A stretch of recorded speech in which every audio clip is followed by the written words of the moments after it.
السلام عليكم يا مواطنين. بالرغم من عدم التفاعل، بس ما يخالف، هالجماعة حبيت اشوفكم يوم الاحد وهدوء يوم الاحد. يعني تعرفون هنا يوم الاحد هي العطلة، مو مثل جماعتنا يوم الجمعة. هنا بالاحد عطلتهم. فيها كم واحد يطلعون للحديقة، بس هسه الجو حار لان تقريبا هسه الساعة ثلاثة ونص.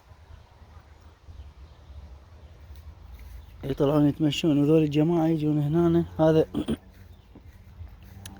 ورا هذا السياج هذا ملعب الجولف. هذا ملعب الجولف، يعني اكو ناس قاعد يلعبون. هذا ملعب الجولف كلش كبير، تقريبا به 4 دوانم هيك شي.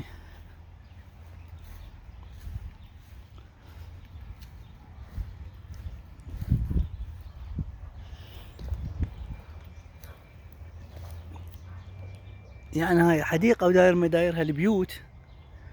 الناس تجي تطلع العصر الصبح بالعطلة يتمشون بها. يعني بكل مكان اكو حدائق واشجار، يعني ليش البيوت مليانة اشجار. يا ريت لو بمناطقنا العربية هيك يسوون، خاصة بالمناطق الشعبية هاي العالم اللي ميتة جوع وفقراء.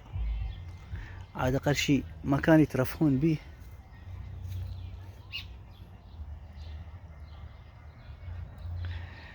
يلا، حبيت اخذكم وياي جولة لان انا كل يوم اجي اتمشى هنا. يلا تحياتنا وان شاء الله نشوفكم.